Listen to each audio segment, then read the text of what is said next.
शांति। 20 मार्च 2023 प्रातः मुरली। ओम शांति। बाप दादा मधुबन। बाबा ने सुनाया, आज मीठे बच्चे, सच्चे बाप के साथ सच्चा होकर रहो तो कदम कदम पर पद्मों की कमाई जमा होती जाएगी। मीठे बच्चे, सच्चे बाप के साथ सदा सच्चा होकर रहो तो कदम कदम पर पद्मों की कमाई जमा होती जाएगी। प्रश्न बाबा ने किया, कौन सी प्राप्ति भगवान के सिवाय दूसरा कोई करा नहीं सकता है? कौन सी प्राप्ति भगवान के सिवाय दूसरा कोई करा नहीं सकता है? उत्तर, मनुष्यों को चाहना रहती है हमें शांति व सुख मिले। शांति मिलती है मुक्ति धाम में और सुख मिलता है जीवन मुक्ति में। तो मुक्ति और जीवन मुक्ति, इन दोनों चीज़ों की प्राप्ति भगवान के सिवाय दूसरा कोई करा ना सके। तुम बच्चों को अब ऐसी भटकती हुई आत्माओं पर तरस आना चाहिए। बेचारे रास्ता ढूंढ रहे हैं, भटक रहे, उन्हें रास्ता दिखाना है। बेचारे रास्ता ढूंढ रहे हैं, भटक रहे, उन्हें रास्ता दिखाना है। गीत है, इंसाफ की डगर पर बच्चों दिखाओ चल के, ये देश है तुम्हारा, नेता तुम्ही हो कल के। ओम शांति। यह गीत भी बच्चों के लिए है, क्योंकि सच्चाई पर सच्चे बाबा के डायरेक्शन पर बच्चे ही चलते हैं। फिर कई तो अच्छी रीति चलते हैं, कोई नहीं भी चलते हैं। जो चलेंगे वही ऊंच पद पाएंगे, नहीं चलेंगे तो वह ऊंच पद पा नहीं सकेंगे। बाप व साजन के साथ सच्चा रहना है। बाबा ने कहा, बाप व साजन के साथ सच्चा रहना है, क्योंकि उनकी सच्ची मत मिलती है। दूसरे सब झूठी मत देते हैं। मनुष्य मनुष्य को सब झूठी ही मत देते हैं। गाया हुआ है, बताओ क्या गाया हुआ है? झूठी माया झूठी काया, झूठा सब संसार। यहाँ तो झूठी झूठ है, सचखंड में झूठ होता नहीं। जिस सचखंड के लिए तुम पुरुषार्थ कर रहे हो, तो बच्चों को बाप से बहुत सच्चा बनना है। फिर भी बेहद का बाप है। सच्चा हो रहने से कदम कदम पर पदमपति होते रहते हैं। झूठे तो पदमपति नहीं बनेंगे। बाबा कहते, झूठे तो पदमपति नहीं बनेंगे। तो बाप के साथ झूठ बोलना बड़ा खराब है। बाबा ने कहा, बाप के साथ झूठ बोलना बड़ा खराब है। सदैव सच्चा हो रहना चाहिए, नहीं तो सचखंड में इतना पद पा नहीं सकेंगे। अच्छा, ये तो हुई बच्चों प्रति सावधानी। अब बच्चों को किसको समझाने की तरकीब भी सीखना है कि बेसमझ को कैसे समझाएं। बेसमझ क्यों कहा जाता? क्योंकि मनुष्यों को समझ नहीं है। कहते तो हैं कि मनुष्य सृष्टि रचने वाला परमात्मा है, तो वह हुआ रचता, परंतु रचना को फिर ये पता नहीं है कि हमारा रचता कौन है। भक्ति आदि करते हैं शांति अथवा सुख के लिए। हम तुम भी ऐसे करते थे। बाबा ने कहा, पहले हम तुम भी ऐसे ही करते थे। भक्ति करें, भागवत करें तो शांति हो, हवन करें तो शांति मिले, लेकिन वास्तव में ऐसा करते करते मिला कुछ भी नहीं, जबकि बाप नहीं मिला था। कृष्ण का भजन करते हैं, उनको याद करते हैं, उनको मनाने की साधना करते हैं। कृष्ण का भजन क्यों करते? कृष्ण मन जाए, परंतु उनसे क्या मांगते हैं कुछ पता नहीं रहता है। श्री कृष्ण से क्या मांगते हैं कुछ भी पता नहीं रहता है। हमारा रचने वाला कौन है कुछ भी नहीं जानते। हमें किसने रचा ये जानते ही नहीं। बाबा ने कहा, तुम बच्चे जानते हो, जब तक बाप नहीं मिलाता तो हम अनेक प्रकार की साधना भक्ति याद करते आए हैं। करते करते रिजल्ट क्या हुई? कुछ भी नहीं। सृष्टि को तो तमो प्रधान बनना ही है। बाबा कहते, सृष्टि को तो तमो प्रधान बनना ही है। फिर इतनी जो साधना करते उससे कुछ मिलता है व नहीं, ये विचार भी नहीं किया जाता है। अब समझते कुछ भी मिलता नहीं। हमको चाहिए क्या, ये भी कोई की बुद्धि में नहीं है। हमको क्या चाहिए ये भी किसी की बुद्धि में नहीं है। सन्यासी कहेंगे निर्वाण धाम में जाने के लिए हमको साधना करते हैं, परंतु वह तो जिसको रास्ते का पता हो होकर आया हुआ हो तब तो रास्ता बता सके, और कोई तो रास्ता बता नहीं सकते। जब कोई परम धाम घूम कर के आया हो तब तो रास्ता बता सके, और तो कोई रास्ता बता ना सके। जो आते उन्हों को पुनर्जन्म तो लेना ही है, अंत तक पुनर्जन्म तो लेते आना है। जब तक सृष्टि का विनाश हो व सृष्टि रूपी झाड़ जड़ जड़ीभूत हो तब तक तो सबको रहना है। मनुष्य कईयों के लिए समझते हैं फलाना ज्योति ज्योति समाया, बैकुंठवासी हुआ व स्वर्ग पधारा, लेकिन वास्तव में ना तो ज्योति ज्योति में समाता है, ना बैकुंठ धाम को जाता है। बाबा ने कहा अब वास्तव में स्वर्ग तो पधारा कोई है नहीं। पधारते जाते तो कोई आकर के तो समाचार स्वर्ग का सुना देते। स्वर्ग कहाँ होता है, निर्वाण धाम कहाँ होता है, ये भी मनुष्यों को पता नहीं कि निर्वाण धाम कहाँ है और स्वर्ग कहाँ है। तो कैसे दूसरों को सुना सकते हैं, बता सकते हैं, ले जा सकते हैं वहाँ क्या होता है। बाबा ने कहा निर्वाण धाम में क्या होता है, स्वर्ग में क्या होता है, वहाँ जाकर फिर आना कब होता है। तो इन प्रश्नों का जवाब किसी के पास हो नहीं सकता, क्योंकि मनुष्य तो जन्म मरण में आते आते शक्तिहीन कलाहीन हो जाते हैं। तो बाबा ने कहा कुछ भी नहीं जानते, तुम सब कुछ जानते हो नंबरवार पुरुषार्थ अनुसार। कोई भी आए तो उनसे पूछना चाहिए तुम क्या चाहते हो। गुरु करते हो तो दिल में चाहना क्या है, तुम क्या चाहते हो। गुरु करते हो तो गुरु करने के बाद दिल में चाहना क्या है। वास्तव में उनकी चाहना को तुम ब्राह्मण ब्राह्मणियाँ ही जानते हो। चाहना क्या रखनी चाहिए, किस बात की चाहना रखनी है, ये भी कोई जानते नहीं। यहाँ कुछ अच्छी नहीं, यहाँ कुछ अच्छा नहीं लगता है। बाबा ने कहा इस दुनिया में कुछ देखने लायक है ही नहीं, अच्छा नहीं लगता है, तो इनसे छुटकारा पाने की साधना करते हैं। अब जाने के लिए धाम दो है, निर्वाण धाम वह है शांति धाम, वहाँ आत्माओं का निवास होता है। क्या तुम उस धाम में जाने चाहते हो। तुम बच्चों को तरस पड़ना चाहिए, बेचारे भटकते रहते, रास्ते को कोई जानते ही नहीं। गाइड है ही एक, वह सभी को दुखों से छुड़ाकर सुखधाम में ले जाने वाला या जीवन मुक्ति बनाने वाला एक ही है।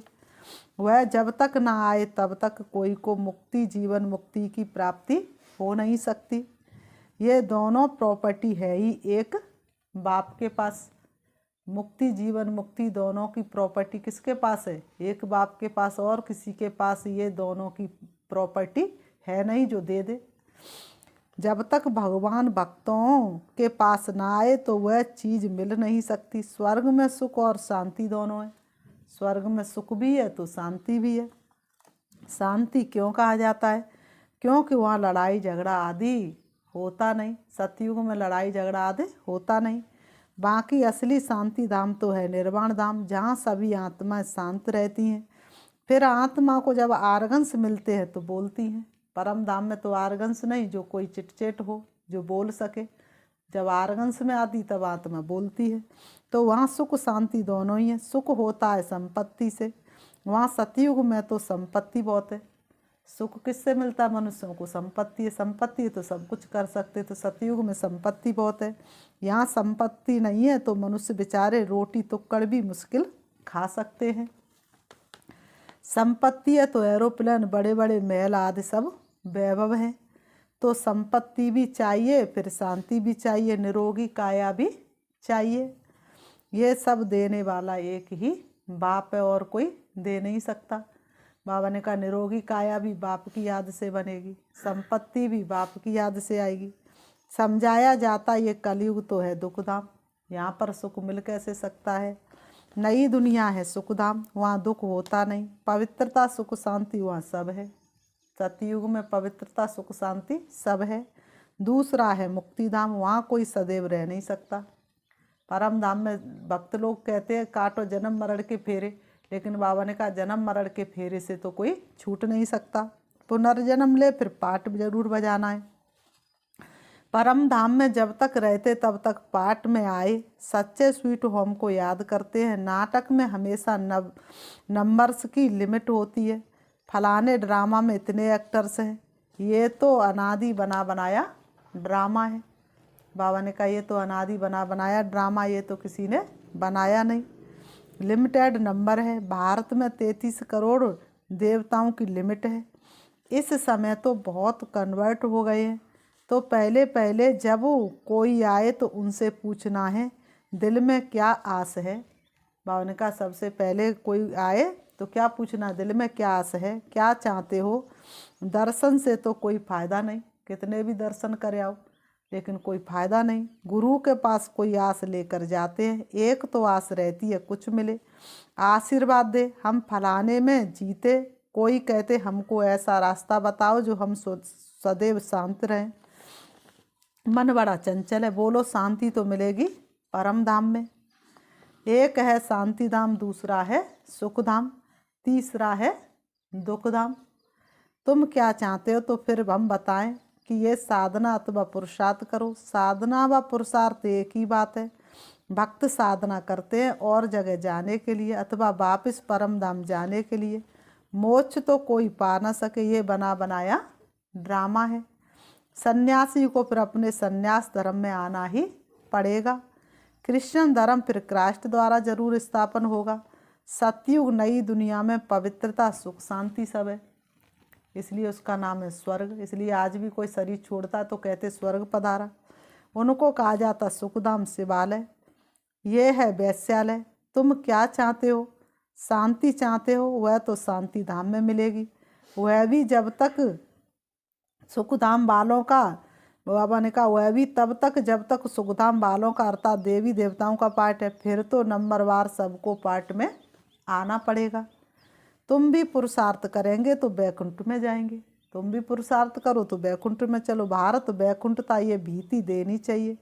भरसा बाप से ही मिलता है, वही आकर बच्चों को अपनी पहचान देते हैं। बाप ही नहीं तो बच्चों को पहचान कैसे होगी। ऐसे तो है नहीं जो समझे कि हम भगवान के बच्चे हैं। अगर ऐसा कहे तो हम पूछेंगे बताओ भगवान क्या रचते हैं। वह तो स्वर्ग रचते, फिर तुम नरक में क्यों धक्का खाते हो। फिर 84 जन्म बताने पड़े। भगवान ने तुमको स्वर्ग में भेजा, फिर 84 जन्म लेते अब नरक में आकर पड़े हो। अब 84 जन्म पूरे हुए, तुम ये नहीं जानते हो, हम बताते हैं। बाबा ने कहा तुम नहीं ये जानते हो, हम बताते हैं। तुम पहले स्वर्ग में थे, फिर 84 जन्म भोगे, अब फिर बाप और स्वर्ग को याद करो। कमल फूल समान पवित्र रहना होगा। बाबा ने कहा क्या करना पड़ेगा, कमल पुष्प समान पवित्र रहना पड़ेगा। सन्यासियों को भी समझाना है, तुम्हारा हठ योग है, ये है राजयोग। सन्यासियों को क्या समझाना, तुम्हारा हठ योग ये है राजयोग। ग्रस्त व्यवहार में रहते कमल फूल समान रहना है। कमल का फूल कैसे रहता है, कीचड़ में रहते हुए भी कीचड़ से अलग। ये प्रवृत्ति मार्ग है, तुम्हारा पंथ ही अलग है निवृत्ति मार्ग का। ये प्रवृत्ति मार्ग है जीवन मुक्ति पाने का। हमको भी बाबा ने बताया है। अब तुम बाप को याद करो तो अंतमति सो गति हो जाएगी। विकर्मों का बोझा विनाश तब होगा जब बाप को याद करेंगे। ये 2 स्थान है जहाँ सुख शांति मिल सकता है। अपने तो 2 ही ठिकाने, तो 2 स्थान है जहाँ सुख भी मिल सकता है और शांति भी। कहाँ, परम धाम और सुख धाम। तुमको क्या चाहिए, क्या स्वर्ग में जाने चाहते हो, तुमसे पूछो तुम स्वर्ग में जाना चाहते हो या सिर्फ शांति ही चाहते हो। शांति चाहते हो तो शांति धाम में मिलेगी, और सुख शांति दोनों चाहते हो तो सतयुग में मिलेगी। गाया जाता तुम माता पिता हम बालक तेरे। अगर तुमको सुख घनेरे चाहिए तो ग्रस्त व्यवहार में रहते राजयोग सीखो। पावन भी रहना है, फिर दोनों में से जो रहे। बधाई मानी नहीं है, स्वर्ग का मालिक बनने वाला नहीं होगा तो लटकना थोड़ा ही है। जो स्वर्ग का मालिक बनने वाला नहीं है, ज्ञान सुनाने के बाद भी उसकी बुद्धि में ज्ञान बैठता नहीं है, तो बाबा ने कहा उसके पीछे लटकना नहीं है। बाप और वर्षे को याद करना है और पवित्र रहना। एक सन्यासी ने लिखा है, मैं साधु हूँ परंतु रास्ते का पूरा पता नहीं पड़ता है। सुना है आपके द्वारा रास्ता मिलता, अब क्या करूँ। हम आपका बन जाएंगे तो फॉलोअर्स सहित आ जाएंगे, परंतु ऐसे कोई बन नहीं सकते। वह समझते फॉलोअर्स को हम जो कहेंगे वह मानेंगे, परंतु ऐसे तो करेंगे नहीं। बाबा ने कहा ऐसे तो फॉलोअर्स करेंगे नहीं। बीके का नाम सुनकर कहेंगे इनको जादू लगाए। ब्रह्मा कुमारियों का नाम सुनकर के कहेंगे इनको तो ब्रह्मा कुमारियों का जादू लगाए। हाँ कोई निकल भी आए, बाकी हम कोई सन्यासी के आश्रम को हाथ करने वाले नहीं हैं। समझो कोई समझ लेते ये मार्ग अच्छा है तो क्या हम उनका आश्रम संभालेंगे? हाँ बच्चियाँ जाकर भाषण करेंगी, अगर पसंद आएगा तो रहेंगी, बाकी आश्रम को हम क्या करेंगे? किसी की संपत्ति को हम क्या करेंगे? लिखा है हम आकर कुछ शिक्षा पा सकते हैं, तो उनको लिखना पड़े तुम साधना करते हो कहाँ जाने के लिए, किस लक्ष्य से, किससे मिलने चाहते हो, कहाँ जाने चाहते हो, और उनका किस लक्ष्य से आए हो, किससे मिलना चाहते हो, कहाँ जाना चाहते हो। तुम हो ही हठयोगी सन्यासी, हमारा है राजयोग। ये सिखलाने वाला है परमपिता परमात्मा। ये कलयुग है दुखधाम और सतयुग है सुखधाम। कलयुग में देखो अनेक धर्म है, कितने लड़ाई झगड़े हैं, जो हम आपस में ना झगड़ते बने हुए क्यों खेल बिगड़ते, तो कलयुग में कितने लड़ाई झगड़े हैं। सतयुग में तो है एक धर्म, वह है सतो प्रधान दुनिया, यथा राजा रानी तथा प्रजा सतो प्रधान। यहाँ है यथा राजा रानी तथा प्रजा तमो प्रधान।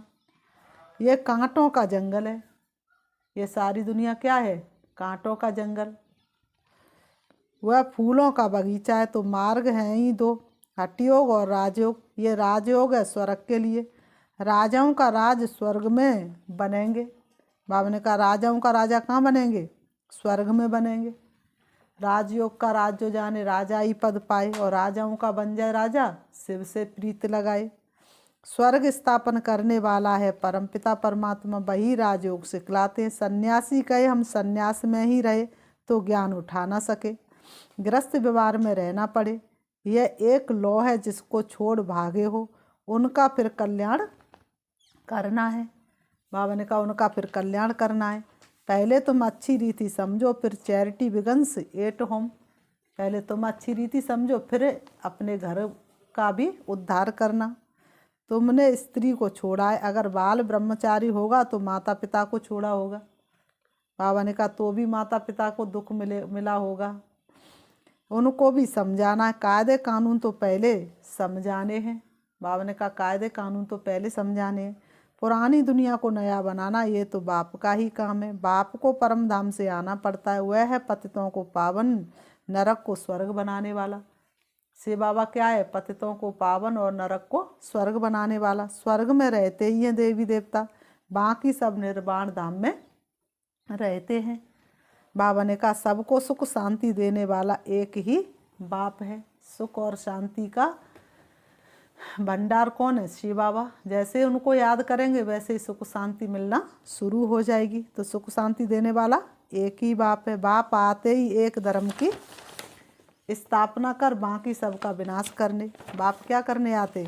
एक सत्य धर्म की स्थापना, बाकी सबका विनाश करने।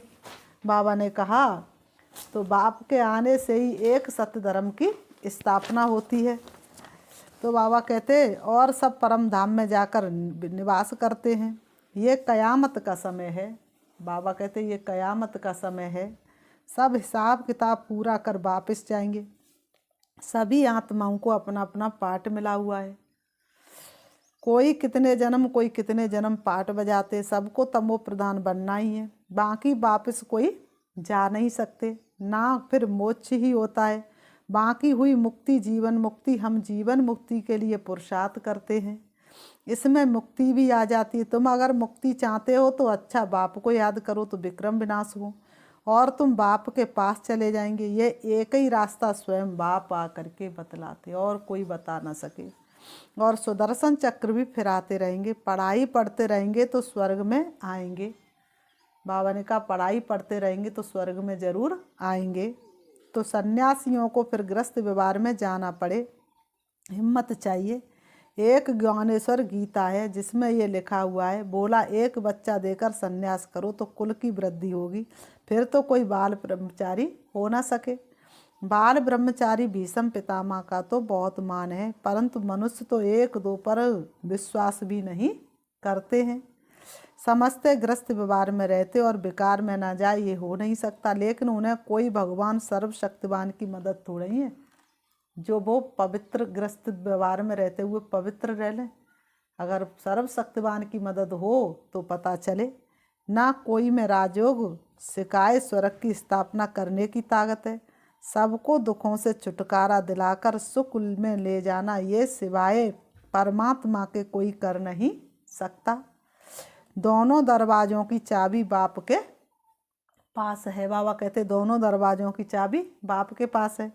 स्वर्ग का फाटक खुलता है तो मुक्ति का भी खुलता है। स्वर्ग का गेट खुलता है तो मुक्ति का भी खुलता है। मुक्ति में जाने सिवाय स्वर्ग में जा कैसे सकते, दोनों गेट्स इकट्ठे खुलते हैं। फिर बाबा ने कहा अच्छा मीठे मीठे सिकीलते बच्चों प्रति माता पिता बाप दादा का याद प्यार और गुड मॉर्निंग रूहानी बाप की रूहानी बच्चों को नमस्ते। हम रूहानी बच्चों की रूहानी बाप दादा को याद प्यार और नमस्ते नमस्ते नमस्ते। धारणा के लिए मुख्य सार नंबर 1, मुक्ति के लिए बाप को याद कर विक्रम विनाश करने हैं और जीवन मुक्ति के लिए स्वदर्शन चक्रधारी बनना है, पढ़ाई पढ़नी है। मुक्ति के लिए बाप को याद कर विक्रम विनाश करने और जीवन मुक्ति के लिए स्वदर्शन चक्रधारी बनना है, पढ़ाई पढ़नी है। नंबर 2, रहमदिल बनकर भटकने वालों को घर का रास्ता बताना है। मुक्ति और जीवन मुक्ति का वर्षा हर एक को बाप से दिलाना है। रहमदिल बनकर भटकने वालों को घर का रास्ता बताना है। मुक्ति और जीवन मुक्ति का वर्षा हर एक को बाप से दिलाना है। वरदान, रूहानियत में रहकर स्वमान की सीट पर बैठने वाले सदा सुखी व सर्व प्राप्ति स्वरूप भव। रूहानियत में रहकर स्वमान की सीट पर बैठने वाले सदा सुखी सर्व प्राप्ति स्वरूप भव। स्पष्टीकरण है, हर एक बच्चे में किसी न किसी गुण की विशेषता है। सभी विशेष हैं, गुणवान हैं, महान हैं। मास्टर सर्वशक्तिवान है। ये रूहानी नशा सदा स्मृति में रहे, इसको ही कहते हैं स्वमान। इस स्वमान में अभिमान आ नहीं सकता। 2 अभिमान है, एक शुद्ध अभिमान, एक अशुद्ध अभिमान। तो शुद्ध अभिमान में कल्याण होता है, अशुद्ध अभिमान में अकल्याण हो जाता है। अभिमान की सीट कांटों की सीट है, इसलिए उस सीट पर बैठने का प्रयत्न नहीं करो। बाबा ने कहा रूहानियत में रहकर स्वमान की सीट पर बैठ जाओ तो सदा सुखी, सदा श्रेष्ठ, सदा सर्व प्राप्ति स्वरूप का अनुभव करते रहेंगे। स्लोगन है, अपनी शुभ भावना से हर आत्मा को दुआ देने वाले और क्षमा करने वाले ही कल्याणकारी हैं। अपनी शुभ भावना से हर आत्मा को दुआ देने वाले और क्षमा करने वाले ही कल्याणकारी हैं। अभी हम 5 मिनट शिव बाबा को याद करेंगे, देखेंगे अपने आप को। बाबा ने जैसा कि सुनाया स्लोगन में, बाबा ने कहा क्षमा करो और जाओ भूल। तो अपने आप को देखना है, दोनों ब्रह्म के बीच ब्रकुटी में विराजमान। मैं एक चमकती हुई ज्योति हूँ, सितारे की तरह हूँ। परम धाम मुझ आत्मा का अपना निजी धाम है, जहाँ की मैं आत्मा रहवासी थी। सृष्टि रंगमंच पर मैंने बहुत सुंदर दुनिया से पाठ बजाना शुरू किया। पाठ बजाते बजाते मैं आत्मा पतित बन गई, कलाहीन हो गई। 84 जन्मों में मेरे अनेक आत्माओं के साथ हिसाब किताब जुड़े। किसी ने मुझे दुख दिया, किसी को मैंने दुख दिया। अब 84 जन्मों की आत्माओं को मैं अपने सामने इमर्ज कर रही हूँ। सारी आत्मा मेरे सामने सरी सहित हैं। मैं अनुभव कर रही हूँ, जिन्हों को मैंने दुख दिया, परेशान किया, सभी से मैं क्षमा मांग रही हूँ। मुझे क्षमा कर दो, माफ कर दो, मैंने तुमको दुख दिया।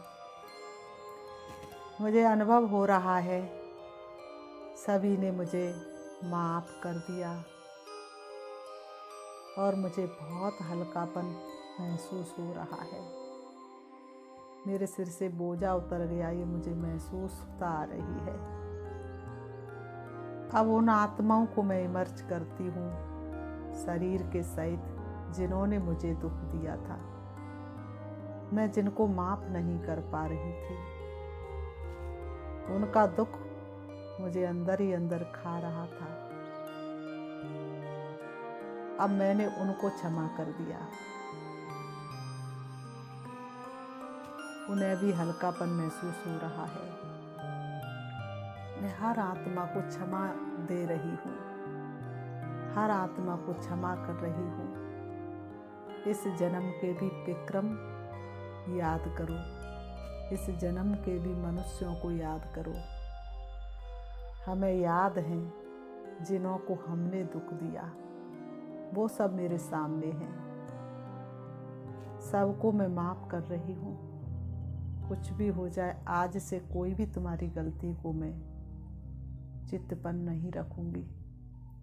जिन्हों को मैंने दुख दिया, वो भी मेरे सामने इस जन्म के, उनसे मैं क्षमा याचना मांग रही हूँ। और मुझे अनुभव हो रहा है उन्होंने मुझे माफ़ कर दिया। इस संसार में सभी जितने भी परिवार हैं वो मेरे परिवार हैं। सभी मेरे सगे संबंधी हैं, सभी मेरे भाई हैं। और मैं एक एक्टर हूँ जो इस शरीर के साथ एक्टिंग कर रही हूँ। ओम शांति।